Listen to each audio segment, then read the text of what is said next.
Նկարներ, ձայն, անգամ արտաքին տեսք կեղծելու արհեստական բանականության հնարավորությունները պրոֆեսիոնալ գործիք են դարձել անբարեխիղճ մարդկանց ձեռքին։ Թվային թակարդում անչափահասներն են, որոնք սեռական շահագործման են ենթարկվում համացանցում։ Կատարելագործվող անընդհատ մեթոդները արհեստական բանականության օգտագործումը հենց չարագործների կողմից բերում է երեխաների խեղման ուղղակի։ Սկզբում անբարեխիղճները շփման եզրեր են փնտրում երեխաների հետ, մտերմանում, լուսանկարներ պահանջում, իսկ հետո արհեստական բանականության միջոցով այդ լուսանկարները վերափոխում են արատավորող ֆեյք լուսանկարների ու տեսանյութերի, դրանք դարձնելով շանտաժի գործիք։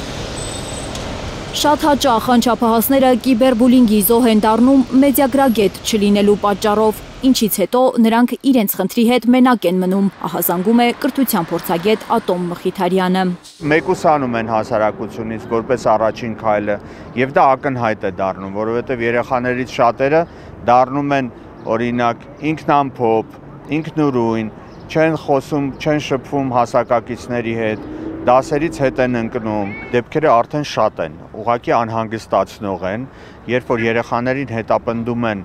սեռական, բռնության առումով, բռնության ոչ իրական, բայց վիրտուալ, որը կարող է վաղը մյուս օրը վերածվել լրիվ իրական բռնության,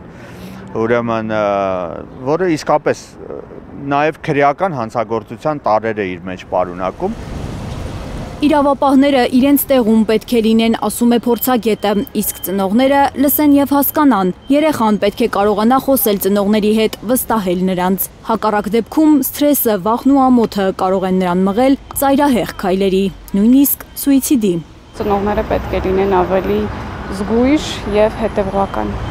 Ես կապում եմ ծնողների անուշադրության հետ, որովհետև նախ առաջի հերթին պետք է ծնողները շատ ուշադիր լինեն իրենց երեխաներին, թե նախ ինչով են զբաղված։ Այսինքն դա տարական գրագիտության մասին է։ Վերջին ամիսներին սոցհարթակներում տարածված զգուշացնող տեսանյութերն իրազեկման լավ միջոց են, սակայն միայն դրանք բավարար չեն, ասում է փորձագետը։ Պետք է սկսել ամենավերին մակարդակից, երբ որ գրագիտության մակարդակը որոշում կայացնողների մոտ պետք է բարձրացնել։ Եվ նրանք պետք է թելադրեն այդ ամբողջը նաև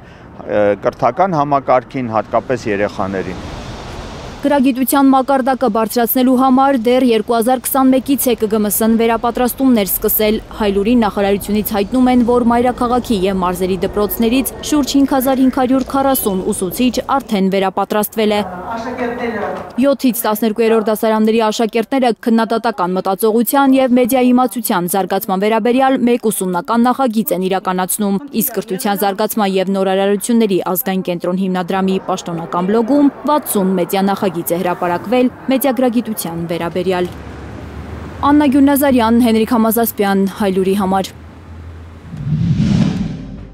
Հայաստանում ու աշխարհում տեղի ունեցող իրադարձությունների մասին առաջինն իմանալու համար բաժանորդագրվեք մեր ալիքին, սեղմեք զանգակը, որ բաց չթողնեք ամենահրատապը, կարևորն ու հետաքրքիրը։